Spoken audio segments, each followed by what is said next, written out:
सो हमने मॉर्निंग में यानी कि जो पहली क्लास थी उसके अंदर स्टार्टिंग के 5 क्वेश्चंस के बारे में बात करी।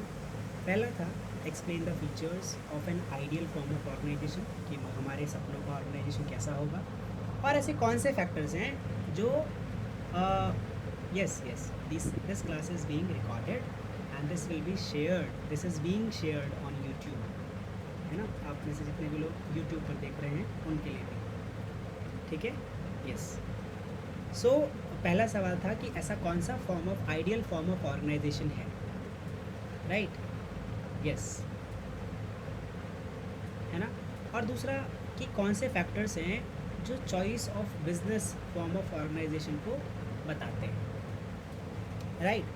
चलिए, तो इसके बारे में हमने बात करी कि ऐसा ऑर्गेनाइजेशन जिसको फॉर्म करना आसान हो, जिसमें जो कैपिटल रेज करना वो भी इजी हो, मतलब काफ़ी स्कोप हो उसके पास, बहुत सारी जगह से आप कैपिटल रेज कर पाओ, लाइबिलिटी का एक्सटेंट हो कि हमें पता रहे कितनी लाइबिलिटी रहेगी जो भी शेयर होल्डर्स रहेंगे, फ्लेक्सिबिलिटी ऑफ ऑपरेशन हो, आसानी से हम लोग इसमें काम कर पाएँ, स्टेबिलिटी और कंटिन्यूटी बनी रहे, मैनेजमेंट इफेक्टिव हो, और जो गवर्नमेंट के रूल रेगुलेशन है बहुत सारे नहीं होने चाहिए, बिजनेस सीक्रेसी बनी रहनी चाहिए, टैक्स बर्डन कम और ओनरशिप प्रोग्रेटिव होना चाहिए, राइट।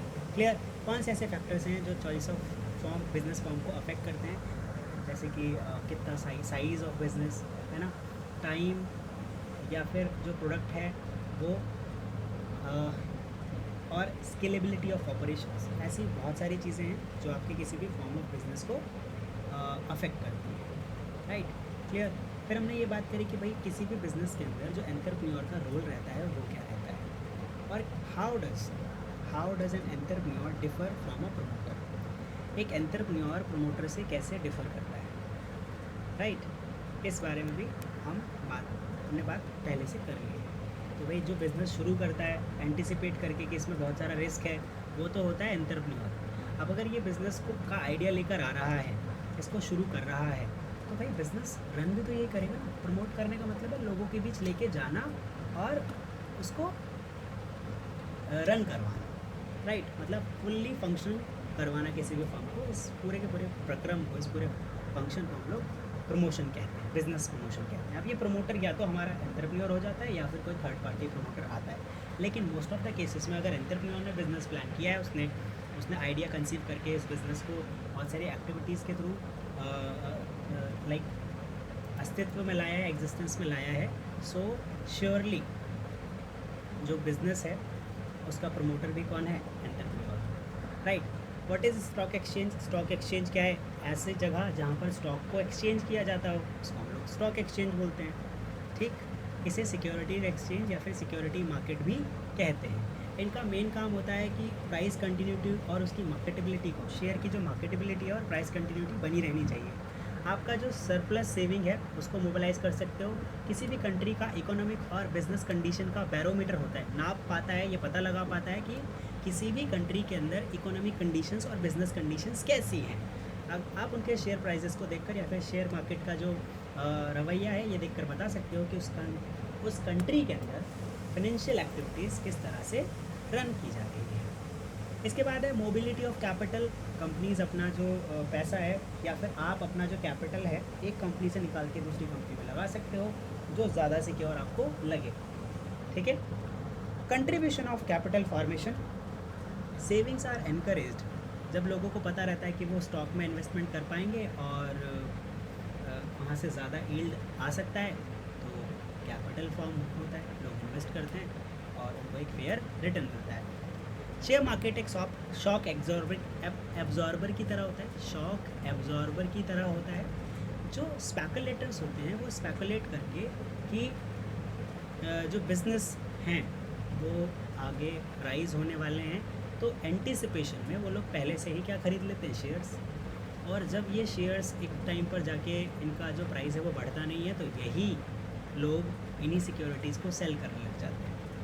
इस हिसाब से एक पर्टिकुलर टाइम पीरियड तक ही ख़रीदा जाएगा कोई भी शेयर और एक पर्टिकुलर टाइम पीरियड तक ही कोई शेयर घाटे में जाएगा। तो कुल मिला के ये शॉक एब्जॉर्बर की तरह काम करता है। अचानक से कहीं उछाल आया, थोड़ा झटका लग के नीचे भी जाएगा, ज़्यादा नीचे जा रहा है तो एक झटका ऊपर भी आएगा, ठीक है। इस तरह का शॉक एब्जॉर्बर का काम स्टॉक मार्केट करता है। रिसोर्स एलोकेशन, आप जो रिसोर्सेज हैं उनको एलोकेट कर सकते हो। कुल मिला के पहले अगर आपकी सेविंग्स बिना स्टॉक एक्सचेंज के देखी जाती तो बहुत सारी बड़ी बड़ी कंपनीज़ हैं वो अपनी सेविंग्स को संभाल नहीं पाती, उनको मैनेज नहीं कर पाती अगर स्टॉक एक्सचेंज नहीं होता तो। और बहुत सारे ऐसे फंक्शंस भी नहीं हो पाते, जैसे आप लोग देखते हो LIC, बहुत सारे बैंक हैं, ये सब अपनी कमाई का काफ़ी मोटा हिस्सा स्टॉक एक्सचेंज के अंदर सिक्योरिटीज़ को बाय करने में, उनको ट्रांसफ़र करने में लगाती है उनके ट्रांजेक्शन्स के अंदर, राइट? क्लियर? चलिए, now state the main purpose of advertisement and suggest the guidelines for designing effective advertisement. तो हम एडवर्टीजमेंट क्यों करते हैं, इसका मेन पर्पस क्या है?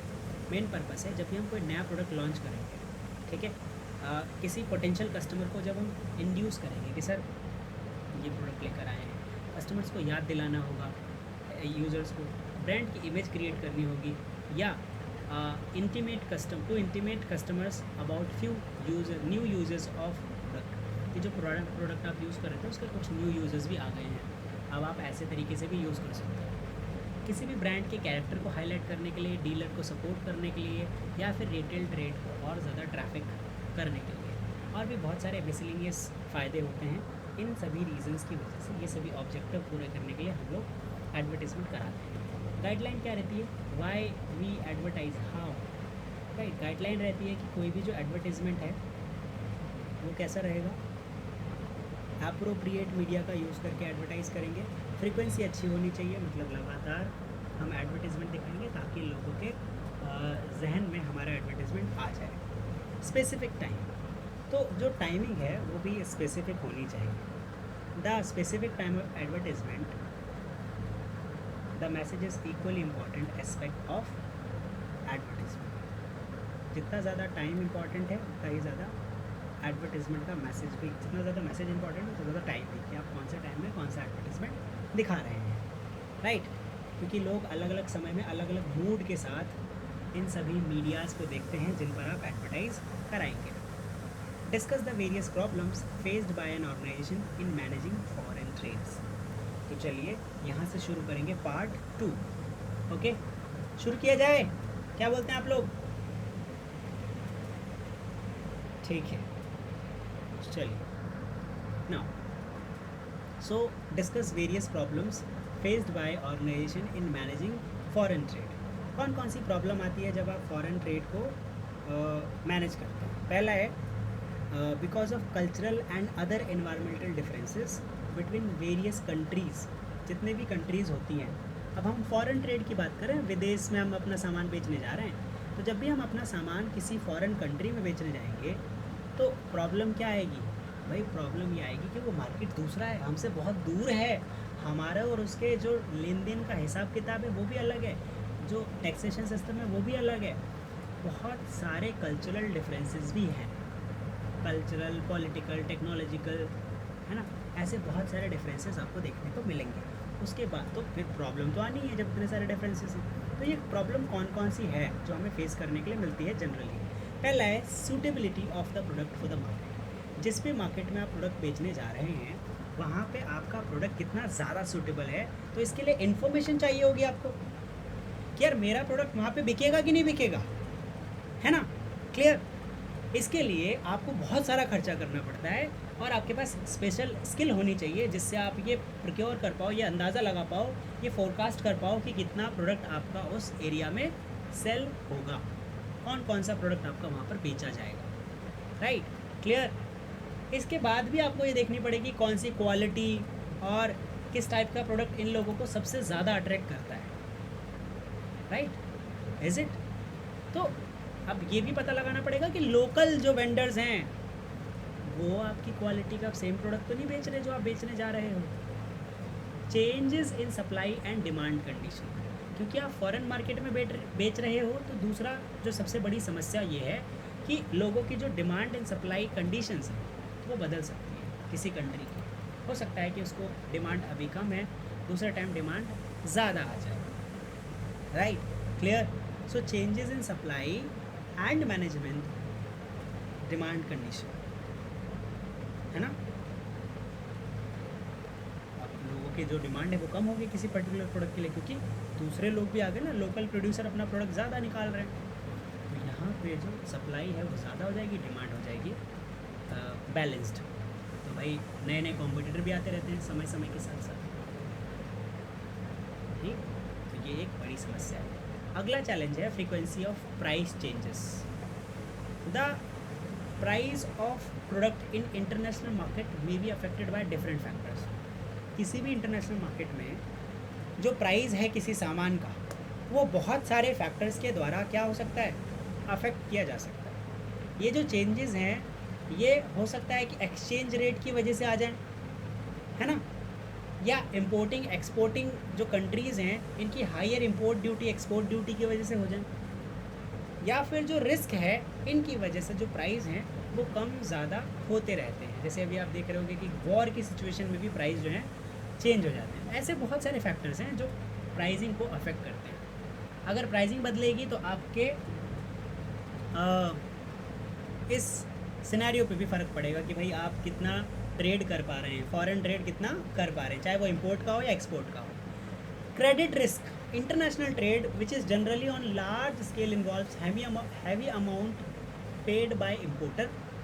The exporter often sell their product on credit. इसीलिए क्रेडिट रिस्क भी बियर करना बहुत बड़ा रिस्क होता है, ठीक है, बहुत बड़ी प्रॉब्लम है। So from buyers default, bankruptcy, buyer क्या हो जाएगा, डिफ़ॉल्टर घोषित कर देगा कि भैया हमारे पास तो पैसा ही नहीं है, इंसॉल्वेंट हो गया अमित जी, हमारे पास पैसा ही नहीं है, या फिर बैंकरप्सी वो साबित कर देगा। तो ये एक बड़ी समस्या आती है, क्रेडिट रिस्क रहता है। इसके बाद है चेंजेस इन एक्सचेंज रेट। अगला रिस्क जो रहता है वो एक्सचेंज रेट अगर बदल गया तो, क्योंकि हम जो करेंसी कन्वर्ट करा के लेके जा रहे हैं, हो सकता है हमारी करेंसी जो है कमज़ोर पड़ गई, या जो जिसके यहाँ बेचने जा रहे हैं उसकी करेंसी जो है हमारी करेंसी मजबूत हो गई और जिसके यहाँ बेचने जा रहे हैं उसकी करेंसी और ज़्यादा कमज़ोर हो गई या मजबूत हो गई, तो बहुत फ़र्क पड़ेगा इस बात से, एक्सचेंज रेट बदल गए तो। रूल रेगुलेशन प्रोसीजर्स, है ना, ये भी बहुत ज़्यादा फ़र्क डालते हैं। ये सभी रूल्स रेगुलेशंस को कंप्लाई करने में कंपनी को लगता है टाइम, और इसी टाइम के साथ साथ जाता है उसका पैसा, ठीक है। बहुत सारे ऐसे रूल रेगुलेशंस हैं जिसमें ज़्यादा टाइम नहीं मिलता आपको, राइट, यस। सो कुल मिला के हमें रूल रेगुलेशन और प्रोसीजर के साथ भी कंप्लाई करना, ये भी एक बड़ी प्रॉब्लम है। Credit worthiness of importer and reliability of exporters. The value of goods involve in external trade is fairly high and the exporter has to grant credit facility to the importer. जिससे वो माल मंगा रहा है, भाई आप जब किसी को सामान दे रहे हो तो उसका क्रेडिट वर्दीनेस कितना है, मतलब आप जानते हो उसे पैसा चुकाएगा। रिलायबिलिटी आपको होनी चाहिए, अगर रिलायबल नहीं है तो भी आपको उसके साथ ट्रेड करना भारी पड़ सकता है। Transportation and cargo risk. जब भाई अगर आप सामान लेके जा रहे हैं वॉयज से, यानी कि सफ़र से लेके जा रहे हैं, तो यहाँ पे आप जो इंटरनेशनल ट्रेड है या तो हवा से हो रहा है, मतलब by land, by air, water, on road, ठीक है, क्लियर। तो इन सभी में बहुत सारे जो है रिस्क आते हैं, ओके, जैसे fire, स्ट्रोम, collision, leakage, explosion, spoilage, ऐसे बहुत सारे रिस्क। तो इन रिस्क को भी भैया आपको एंटिसिपेट करना पड़ेगा, मान के चलना पड़ेगा, ये रिस्क होंगे। Time gap. The distance involve usually greater in transporting good from one country to another country. इसीलिए ट्रांजिट टाइम भी जो है ज़्यादा लगता है, right. So the time gap involves exporter capital being locked up. अगर कोई प्रोडक्ट 2 महीने तक समुद्र में रहेगा तो 2 महीने की कमाई थोड़ी दे रहा है वो प्रोडक्ट, 2 महीने की कमाई नहीं दे रहा है। 2 महीने तक मेरा पैसा फंसा हुआ है और उसमें भी डर है कि कहीं शिप डूब गया तो, लुटेरे लूट ले गए तो, आग लग गई तो, ऐसे बहुत सारे चांसेस हो सकते हैं। पॉलिटिकल एंड लीगल प्रॉब्लम्स भी आ सकती हैं। सरकार बदल गई, उसने रूल बदल लिए, राइट। जो कार्गो है वो एनिमी ने कैप्चर कर लिया। कमर्शियल लॉज एक कंट्री से दूसरी कंट्री में डिफ़र करते हैं, जो ट्रेडिंग कमर्शियल लॉज होते हैं ना वो डिफ़र करते हैं। हो सकता है कि जो भी ये आपके पास प्रोडक्ट है, अगर मान लेते हैं कि उन्होंने रख लिया, कैप्चर कर लिया एनिमीज़ ने, तो जो लीगल प्रोसीडिंग्स होंगी ना फॉरेन कंट्रीज़ के अंदर, वो बहुत ज़्यादा कॉम्प्लिकेटेड होती हैं और एक्सपेंसिव भी होती है। कॉम्प्लिकेटेड तो एक बार को देख भी लोगे, खर्चा बहुत ज़्यादा होता है। ठीक है, चलिए। So these are some of the problem while trading foreign, मतलब जब आप फॉरेन ट्रेड करते हो तो उस समय ये सारी समस्याओं का सामना करना पड़ता है। अगला सवाल आपका है सवाल संख्या 6 कि distinguish between any two of the following. आपको किसी दो में, मतलब इनमें से 4 ऑप्शन दिए होंगे, 4 में से 2 कोई ऑप्शन आपको करने हैं। पहला है voyage policy and time policy. इसके बीच आपको डिफरेंस पता लगाना है कि वॉयज पॉलिसी और टाइम पॉलिसी में क्या डिफरेंस रहता है। राइट, वॉयज पॉलिसी जो होती है बेसिकली ये स्पेसिफाइड वॉयज के लिए, मतलब एक तरीके के सफ़र के लिए होती है, सफ़र वाली पॉलिसी है कि आप मुंबई से एम्स्टर्डम अगर जा रहे हो तो बस इसी रास्ते पे अगर कुछ होगा ना तब तो आपकी पॉलिसी जो है वैलिड रहेगी। बेसिकली ये इंश्योरेंस पॉलिसी है। ठीक है, तो इसके अंदर रिस्क कवर्ड जो रहेगा वो एक पर्टिकुलर डेस्टिनेशन जहाँ से जा रहा है, ओरिजिन और जहाँ पहुँच रहा है। ठीक है, clear, place of origin and place of destination. क्या आप लोगों को, सभी लोगों को स्क्रीन शो हो रही है मेरी गाइज? राइट, प्लीज़ चेक कीजिए। पूजा, हो सकता है कि आपका इंटरनेट स्लो हो। आगे, सो वॉयज पॉलिसी किसी एक सफ़र के लिए होती है बेसिकली, बॉम्बे से एम्स्टर्डम। राइट, तो पर्टिकुलर एक रास्ता जो होता है। अब यहाँ पर आपकी पॉलिसी वॉइड हो सकती है अगर आपने रास्ता बदल लिया। बॉम्बे से एम्स्टर्डम जाने का कोई एक सिंगल रास्ता है, आपने उसके ऊपर वॉयज पॉलिसी ली, लेकिन अगर आपने रास्ता बदल कर एम्स्टर्डम जाने की कोशिश करी तो आपकी जो पॉलिसी होगी वो वॉइड हो जाएगी। अब आपको कोई भी क्लेम नहीं मिलेगा। ठीक, क्लियर? यस। लेकिन इसके साथ भी एक कंडीशन है कि अगर आप किसी की लाइफ बचाने के लिए या जो शिप को है, शिप आपने किसी भी दूसरे नेचुरल डिज़ास्टर से बचाने के लिए उसकी जगह बदली है, रास्ता बदला है, तब आपकी पॉलिसी फिर भी वैलिड रहती है। इसके बाद अंतिम निर्णय पॉलिसी के टर्म्स एंड कंडीशन का होता है। आगे, time policy. Time policy basically जो होती है ये irrespective of number of voyages होती है। कितना भी सफ़र कर लो, टाइम के ऊपर डिपेंड करेगा कि 1 साल की पॉलिसी लिया आपने तो 1 साल तक के लिए वैलिड है, आप जहाँ मर्जी घूमो। ठीक है, is there any act for voyage? Policies हैं। ठीक है ना? यस, इंश्योरेंस पॉलिसीज़ हैं ये वरुण। अलग अलग कंट्रीज़ का अलग अलग होता है, इम्पोर्टर और एक्सपोर्टर दोनों कंट्रीज़ का। राइट, सो अभी फ़िलहाल हमारे यहाँ नहीं है, हमारे यहाँ इंश्योरेंस पॉलिसी के अंदर ही इसे ऐड किया जाता है। वॉयज पॉलिसी बोलते हैं इसकी, अलग तरीके की पॉलिसी, जैसे life insurance policy, death cover, हो ना वरुण? इसी तरीके की पॉलिसीज़ होती हैं वॉयज पॉलिसी। टाइम पॉलिसी के अंदर कोई भी रिस्क एक पर्टिकुलर टाइम पीरियड के हिसाब से तय किया जाता है। बेसिकली ये टाइम पॉलिसीज़ 1 साल तक की होती हैं, इससे ज़्यादा की नहीं होती। तो जितनी भी ज़्यादा आपने इससे सफ़र किया हो, कहीं भी सफ़र किया हो, उस टाइम पीरियड के अंदर किया होगा तो आपकी पॉलिसी जो है वैलिड रहेगी, और इसके बीच में अगर होने वाला कोई भी नुकसान होगा वो आपको उसका इंश्योरेंस कवर मिलेगा। Right, clear? चलिए, now risk avoidance and loss prevention, दोनों के बीच में आपको डिफरेंस निकालना है। रिस्क अवॉइडेंस और रिटेंशन, देखो this is the common way of handling risk.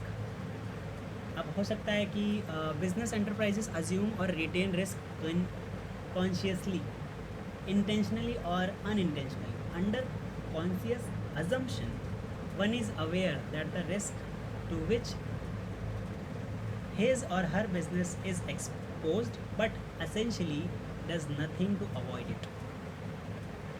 Intentionally, जानबूझकर ऐसा कर रहे हैं। दूसरा, a manager of a business who consciously assume risk is doing something about it, और जो इस तरीके के बिहेवियर को हटा रहा है, इसी को हम लोग बेसिकली कहेंगे रिस्क अवॉइडेंस। रिस्क को अवॉइड करना।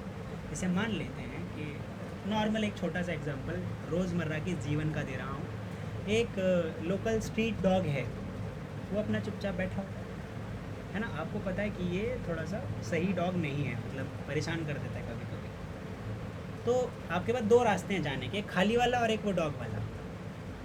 बताओ, खाली वाले से जाओगे या डॉग वाले से जाओगे? क्यों भाई, डॉग वाले से क्यों नहीं जाओगे? अवॉइड कर रहे हो आप इसी को, हाँ, रिस्क अवॉइड कर रहे हो। इसी तरीके का रिस्क अवॉइड करती है कंपनीज, राइट, कि ऐसे रास्ते को चूज़ नहीं करती, ऐसे स्टेप्स को चूज़ नहीं करती जिनमें आगे रिस्क आने वाला है, जिसमें चांसेस होते हैं। ठीक है, क्लियर?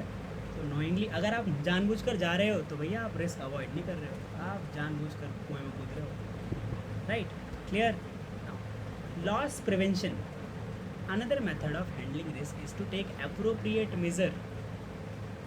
अब जो रिस्क अवॉइडेंस है ये कॉन्शियस और अनकॉन्शियस जो एबिलिटी है उसके ऊपर डिपेंड करता है। ठीक है, क्लियर?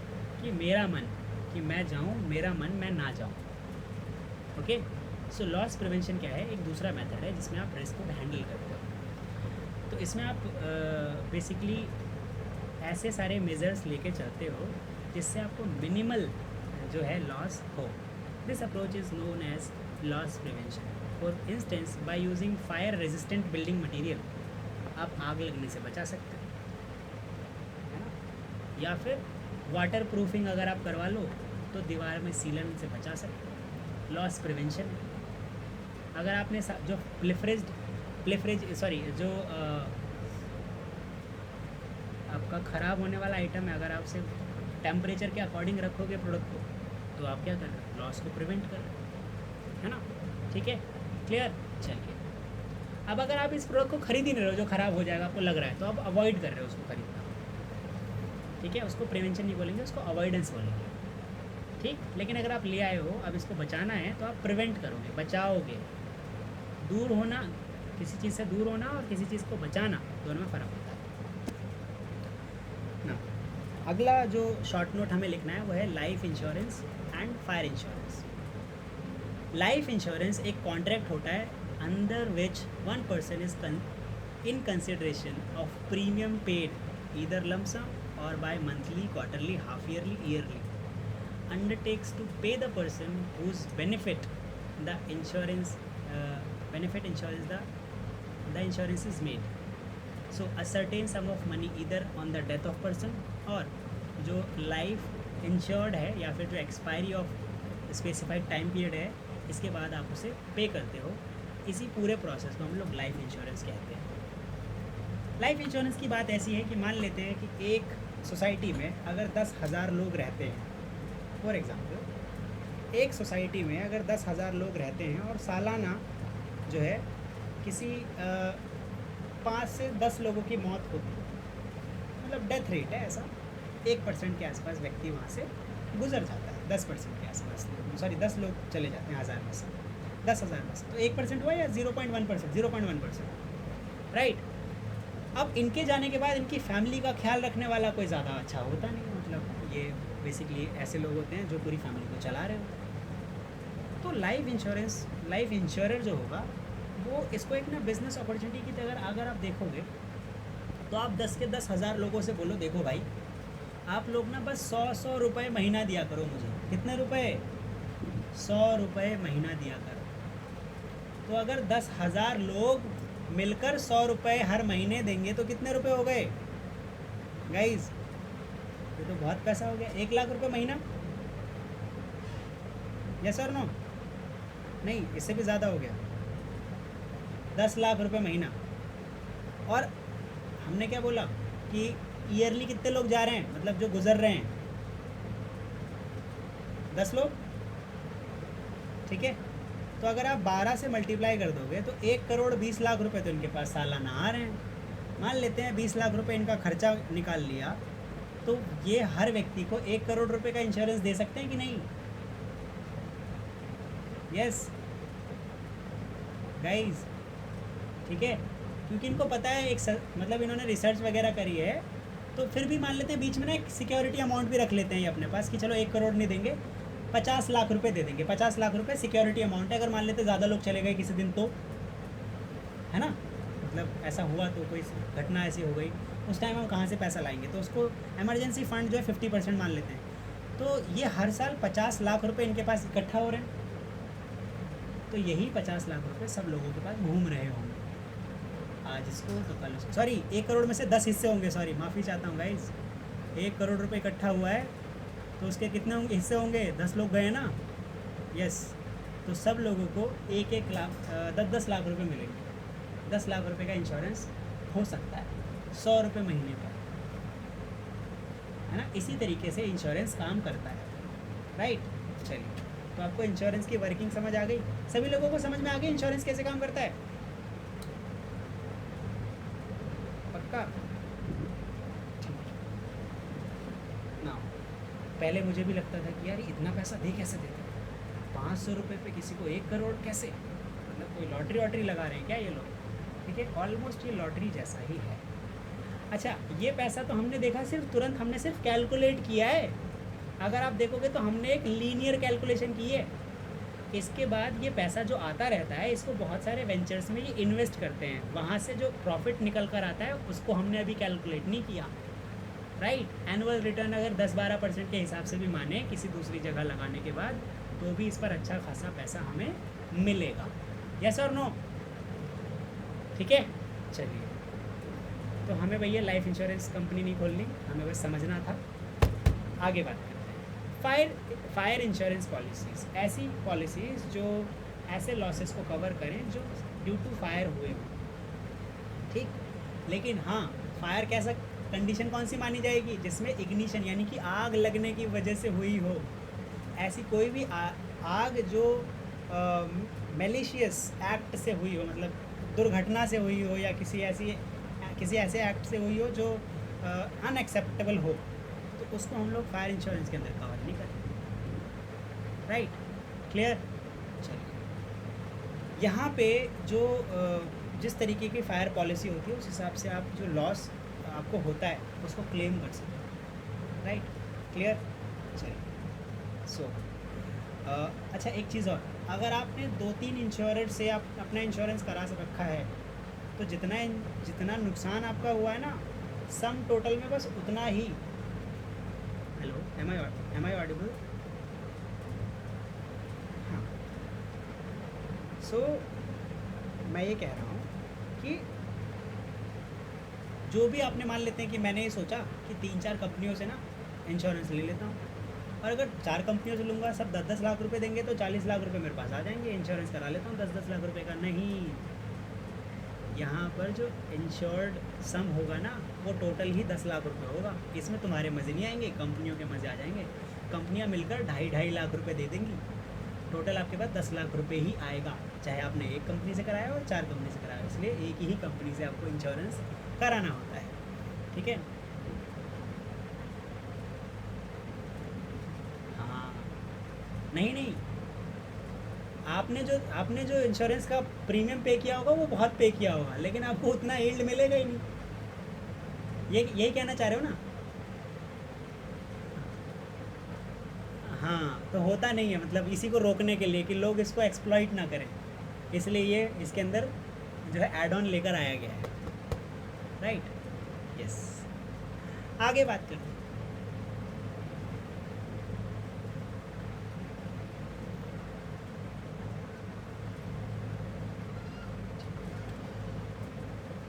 ठीक है, तो हमको कैसे पता चलेगा? क्या आप बिना अपने डॉक्यूमेंट के इंश्योरेंस ले लेते हैं क्या वरुण?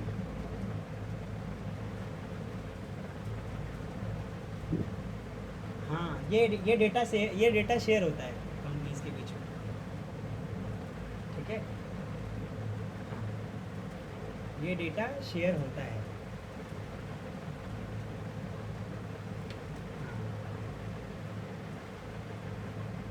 यस, बिल्कुल, भले ही आपने उस कंपनी से बिल्कुल बना लिया हो, पहली बार उस कंपनी के पास गए हो, और वो कोई विदेशी कंपनी भी हो सकती है या कहीं की भी हो, आपका डेटा उसके पास रहेगा। कुछ डेटा पब्लिक डेटा होता है, ठीक है वरुण। यस, जिसको आप किसी पर एक्सप्लॉइट करने के लिए यूज़ नहीं कर सकते, निजी रखा जाता है, मतलब किसी को बताया नहीं जाएगा, लेकिन कंपनियों को जानकारी होती है इस बात की, ठीक है। यस,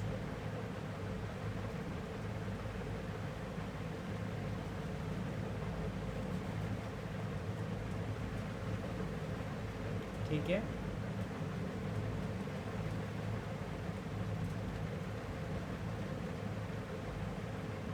तो आपको हाँ, तो आपको फॉर्म नहीं मैनेज करना पड़ेगा अपना 3 तरीके से।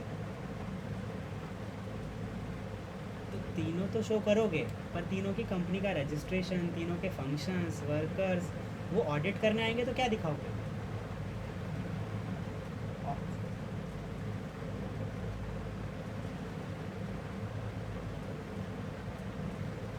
अब ये देखो,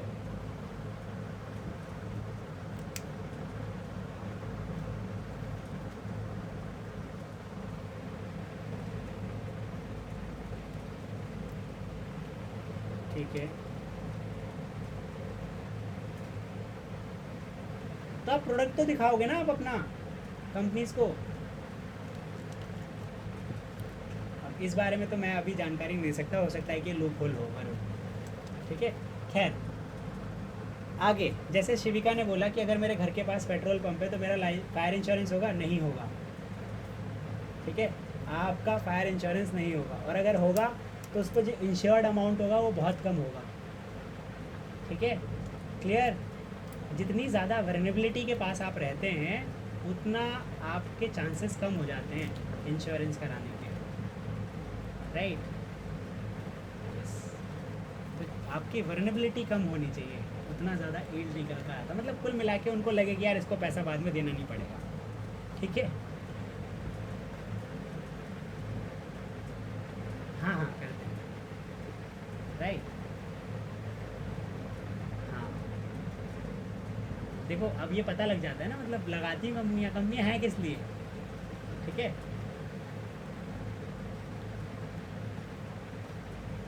हाँ हाँ हाँ हाँ हाँ, कंपनियाँ मैं बताता हूँ, सिर्फ आपको कितना लगता है ये लोग कितने % क्लेम लेते होंगे अर्जुन?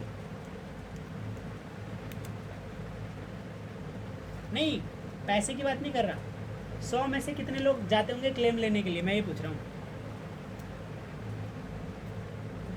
5% के लोग जाते हैं, 3 से 5% अर्जुन, जिसमें से भी ना 1 से 1.5% ही जो हाई केसेस रहते हैं वो जाते हैं, बाकी सब नॉर्मल केसेस हैं कि मेरा बम्पर थोड़ा टेढ़ा हो गया है, इसने स्क्रैच कर दिया है, बस ये सारी चीज़ें। इंटेलेक्चुअल लोग जाते हैं, बाकी लोग घर पे, अरे ठीक है हम खुद करा लेंगे, कौन सा इंश्योरेंस कंपनी वाले, हाँ ठीक है, यस। हाँ, कुछ एरियाज में बैन भी होता है, जैसा जैसा हम्म,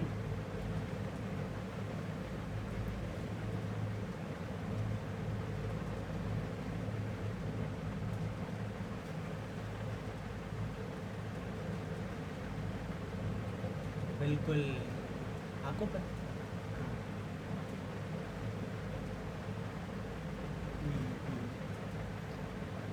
पता है कुछ बहुत ज़्यादा वर्नेबल, मैंने आपको बहुत अभी थोड़ी देर पहले यही तो बताया, जैसे शिविका ने पूछा कि मेरा घर पेट्रोल पंप के पास है, जस्ट बगल में हो, तो क्या मेरा इंश्योरेंस होगा, लाइफ इंश्योरेंस, फायर इंश्योरेंस होगा? फायर इंश्योरेंस तो हो जाएगा, पर आपका प्रीमियम ज़्यादा जाएगा और उसका जो इंश्योरिंग अमाउंट होगा वो बहुत ही कम हो सकता है, या फिर हो सकता है कि वो मना ही कर दें, डिपेंड करता है, कंडीशंस चेंज हो जाएंगी, लेकिन आपके लिए और बाकी जो नॉर्मल इंश्योरर होगा, सॉरी जो नॉर्मल कस्टमर होगा उसके लिए और आपके लिए कंडीशंस बिल्कुल अलग अलग होंगी, ठीक है। जब भी आप इंश्योरेंस कराते हैं तो बहुत सारी टर्म्स एंड कंडीशंस रहती हैं, कम से कम बहुत सारे पेपर्स आपको साइन करने पड़ते हैं, इसके बाद आपका इंश्योरेंस होता है, ठीक। तो this takes a lot of time and money as well. आगे बढ़ते हैं, वरना इसी सवाल पर रुके रहेंगे। चलिए, एक्सप्लेन, सवाल संख्या 7, एक्सप्लेन द फैक्टर्स, सवाल संख्या का मतलब है question number 7, explain the factors taken account while selecting a proper mode of transport for dispatch of goods. तो ऐसे कौन सी चीज़ें हैं जिनका आप ध्यान रखोगे जब आप मोड ऑफ ट्रांसपोर्ट को चूज़ करेंगे किसी भी सामान को डिस्पैच करने के लिए? तो किन किन बातों का ध्यान रखा जाना चाहिए भैया? सबसे पहला पैसा, कितना पैसा लगेगा? आप सीधा पूछते हो ना, भाई मेरा कुरियर भेजना है, कितना पैसा लगेगा? तो आप पूछते हो cost. The most important factor is the cost of transport. Sea transport जो है वो सबसे सस्ता मीडियम होता है, ठीक है, क्लियर है ना। यहाँ पर बल्कि और हैवी गुड्स आप बहुत ही आसानी से सस्ते दामों में पहुँचा सकते हो कंटेनराइजेशन के साथ भी, राइट, यस। रेल ट्रांसपोर्ट इसके बाद दूसरे नंबर पे आता है। Rail transport is relatively cheaper mode of transport of heavy and bulky goods, ठीक है, अगर आपको बहुत दूर दूर तक कोई सामान लेकर जाना है। और हाँ, ये सी ट्रांसपोर्ट से बहुत ज़्यादा फास्ट भी होता है, लिटरली बहुत ज़्यादा फास्ट होता है।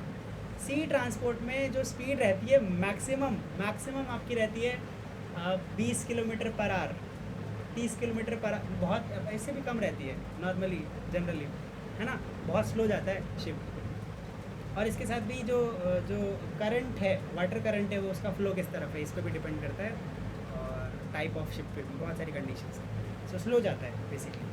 Transport by motor truck is cheaper and speeder than the rail, ठीक है, पर हाँ कॉस्ट जो है रोड ट्रांसपोर्ट की वो हायर रहती है ना, क्लियर, फॉर बल्की गुड्स,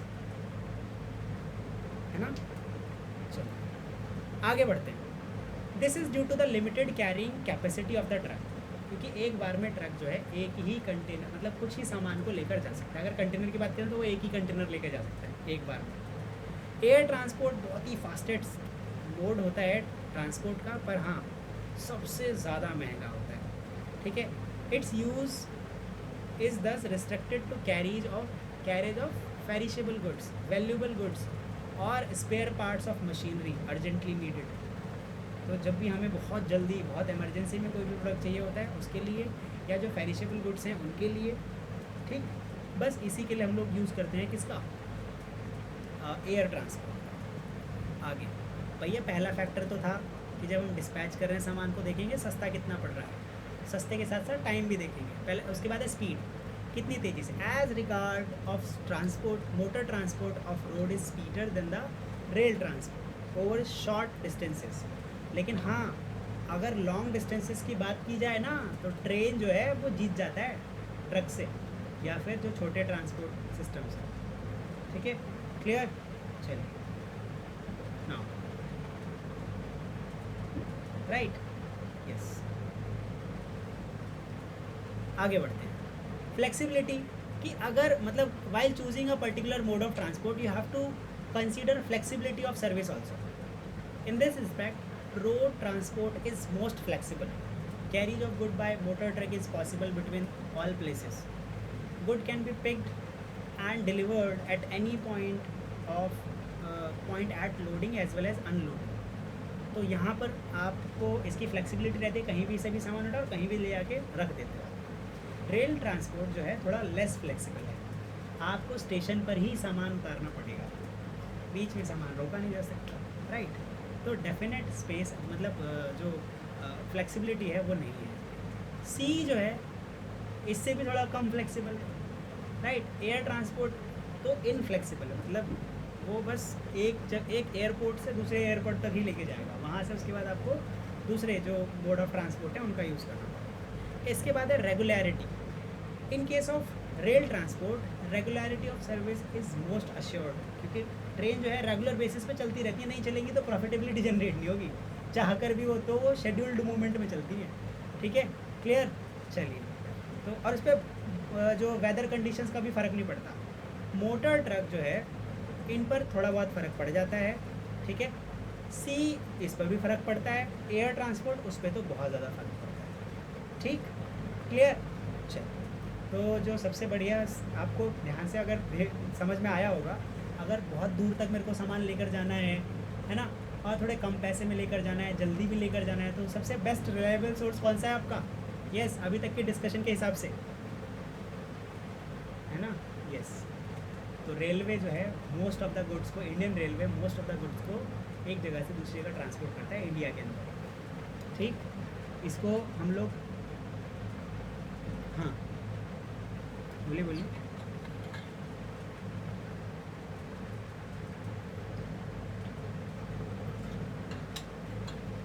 एक और बात है, अर्जेंसी का भी यहाँ पे बहुत बड़ा रोल है, ठीक है, मतलब टाइम का भी, टाइम और स्पीड का भी बड़ा रोल है यहाँ पे। चलिए,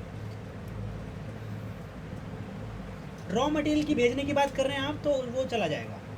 लेकिन अगर मान लेते हैं मुझे क्या करना है, कपड़े भेजने हैं दिवाली के, तो मैं सी से नहीं भेजूँगा, ठीक है, मुझे सब्जियां भेजनी है, कुछ और आइटम है, सी से नहीं आएगा। ठीक है, जो पिलो कवर हो गए या जो रॉ मटेरियल हो गया वो आएगा तो वो आ सकता है, नॉन पेरिशेबल आइटम। सीमेंट वगैरह हो गया वो आ सकता है, यस। सीमेंट को तो जाना ही पड़ेगा सी से, क्योंकि उसका ट्रेन में कॉस्टिंग काफ़ी ज़्यादा आ जाता है, मतलब बल्कि होने की वजह से। इंडिया के अंदर भी हम लोग सी ट्रांसपोर्ट यूज़ करते हैं गाइज, इंडिया के अंदर भी, मतलब एक स्टेट से दूसरे स्टेट तक ले जाने के लिए, मतलब एक लोकेशन से दूसरी लोकेशन तक ले जाने के लिए। अखिलेश, आपके पास होता है क्या ऐसा, आपकी कंपनी?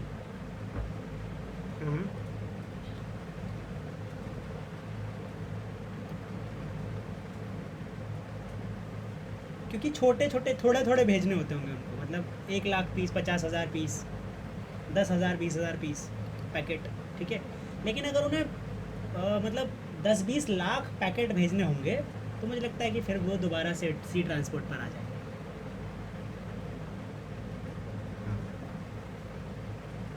ठीक है, यस। नाउ आगे बढ़ते हैं, सवाल संख्या 8। Right short note on any two of the following. पहला है एक सरकारी कंपनी, बताओ क्या होती है। शॉर्ट नोट बताओ भाई क्या होती है। सरकारी कंपनी ऐसी होती है जिसके अंदर 51% या जो ओनिंग शेयर्स होते हैं वो सरकार के द्वारा पे किए जाते हैं। ठीक है, पार्शली या फुल्ली सरकार द्वारा ओन की जाती है। ये जो 51% का शेयर है, मतलब ओनिंग शेयर है, ये या तो स्टेट गवर्नमेंट के पास या फिर सेंट्रल गवर्नमेंट के पास होगा। Any company which is subsidiary of such a company is also considered a government company. जो उस कंपनी के छोटे छोटे पार्ट हैं, हिस्से हैं, उनको भी फिर गवर्नमेंट कंपनी कहा जाता है, उनको भी माना जाता है। Now this a government company is an enterprise where in government is predominant shareholder having the bulk of controlling interests. So government company is registered under the Indian Companies Act. When the government applied to the registrar of joint stock companies for setting up a new company, it has to follow all the rule procedures that are applicable for a private person as well. Just because government is getting a company registered, it does not mean कि कोई concession उन्हें मिलेगा formal requirements को fulfil करने के लिए, नहीं, सबके लिए रूल रेगुलेशन सेम रहेंगे। So the government of India has registered and organized a large number of its commercial and industrial undertakings. Undertaking मतलब उन्होंने उसकी हिस्सेदारी ले लिया, अंडरटेक कर लिया उसको।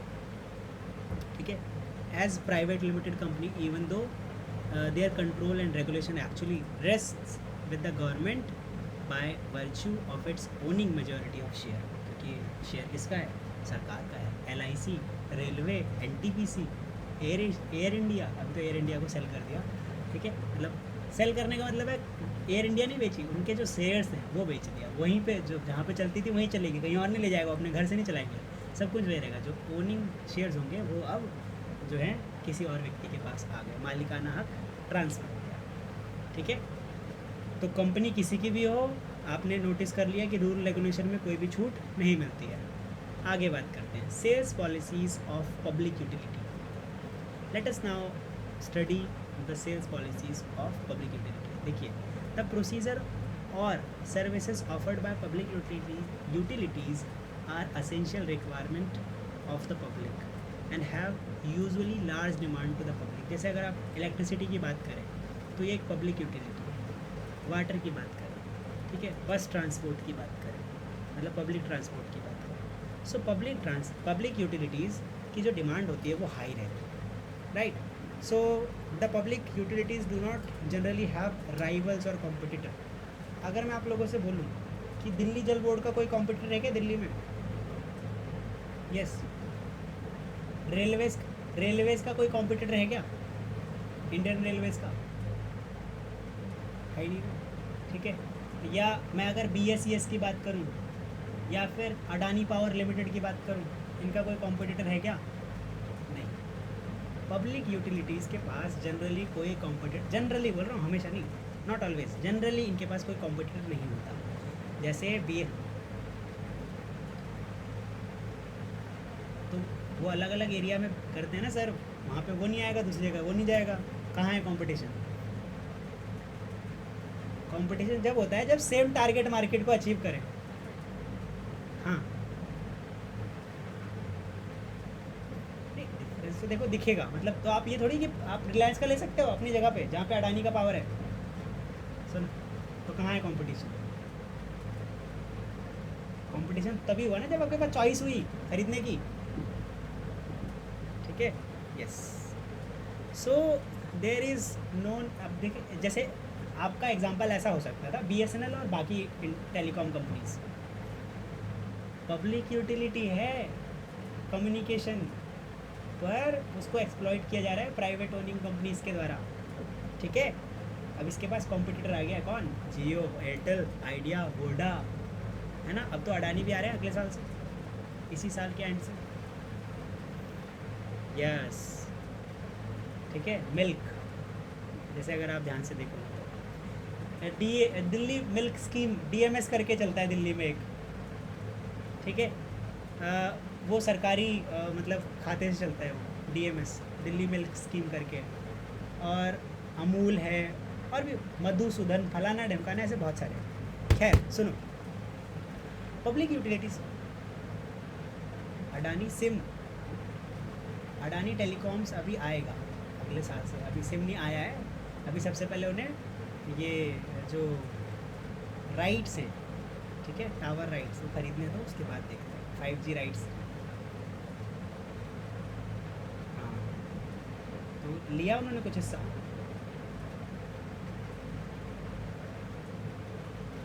अच्छा, अभी कुछ इसके बाद, उसके बाद कुछ नहीं हुआ।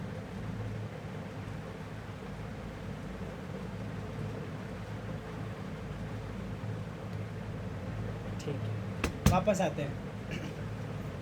हाँ हाँ, सॉरी, इसको कंप्लीट कर लेते हैं, इसके बाद डिस्कस करेंगे, है ना, ठीक है।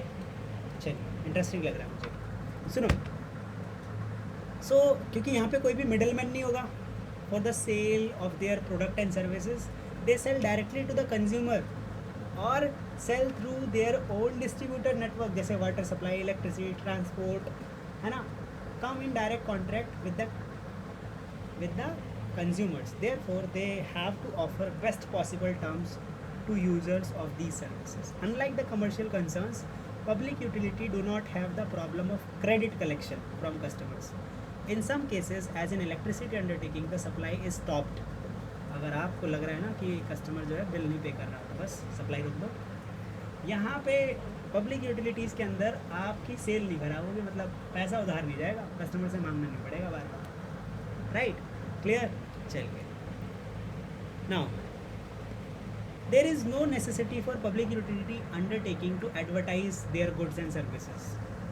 कि आपने कभी देखा है कि भारतीय रेलवे से आप जाएं, सिर्फ भारतीय रेलवे से ही जाएं, यस, सिर्फ दिल्ली जल बोर्ड का पानी पिएं,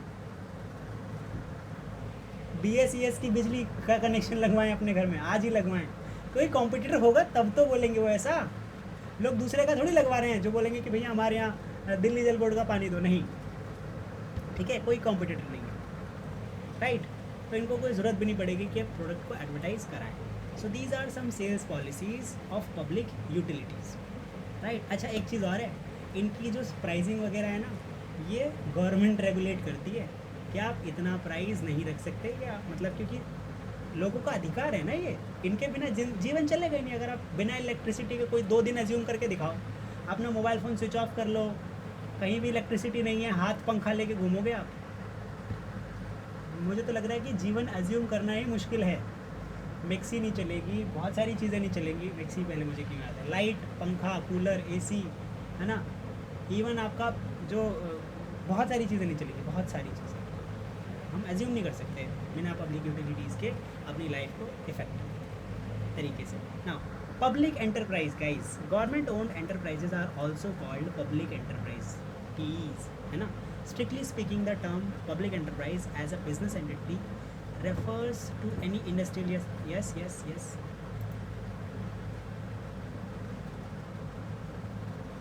public utility are the services जो लोगों को ज़रूरत के लिए चाहिए।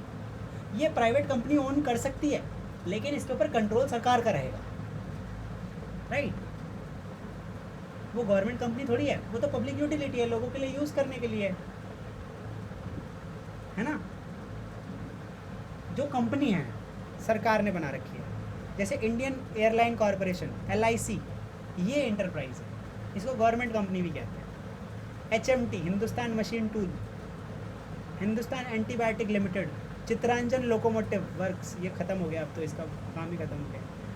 सो these are some of the public enterprises, मतलब सरकारी कंपनियाँ, ऐसा समझ लो आप। इससे पहले आप लोगों ने गवर्नमेंट कंपनी जिसके अंदर 51% का शेयर था, इसको पढ़ा, ये और ये सेम ना, गवर्नमेंट ओन्ड। अच्छा, इसमें पब्लिक एंटरप्राइज के अंदर पूरा फुल्ली ओन्ड होगा, राइट। मतलब ये जो पब्लिक एंटरप्राइजेज हैं ये किससे बनाई जाएंगी? लॉज से। लॉज कौन से?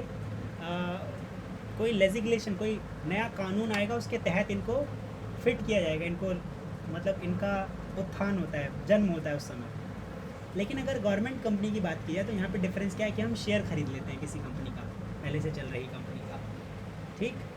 तो ये पब्लिक एंटरप्राइज और गवर्नमेंट कंपनी के अंदर डिफरेंस है, ठीक है। अच्छा, कभी कभी ना इसे पब्लिक कॉरपोरेशन भी कहते हैं। Yes, public corporation and public enterprise are similar terms, okay. चलिए, कंफ्यूजन है क्या? क्या कंफ्यूजन है बताइए? 51% से ऊपर ओनिंग शेयर्स रहेंगे, लेकिन यहाँ पे ये पूरा सरकार का रहेगा, पूरा हमारा है जी, हम शुरू कर रहे हैं। ये खुद ही शुरू करेंगे इसको, इसके शेयर्स नहीं खरीद सकते जब तक सरकार इन्हें बेचे ना। जैसे LIC को बेचना शुरू किया ना सरकार ने, पहली बार सुना होगा आप लोगों ने, हाँ, यस, ठीक है। तो जब तक वो उनके शेयर्स ना बेचे खुद से,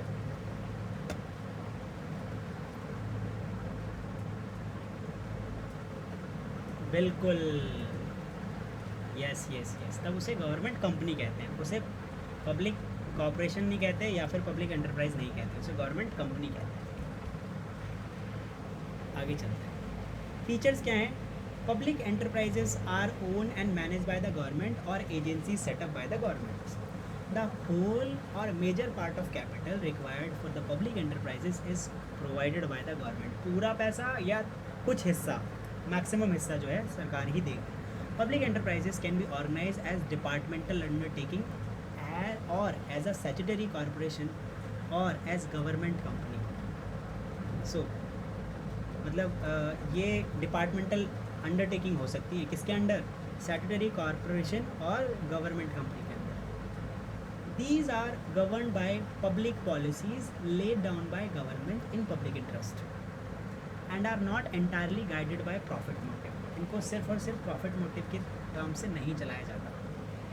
there objective are laid down in conformity with the development plan. They are accountable to the parliament or state legislature for their performance and fulfillment of objectives, right? Yes. So in terms के लिए ये जानी जाती है, कौन? Public enterprises, ठीक है, yes, ठीक है। सो गाइज, आज के लिए फ़िलहाल इतना ही, आपसे मिलेंगे अगली क्लास में। आपके कुछ सवाल हैं तो रुक कर मुझसे पूछ सकते हैं।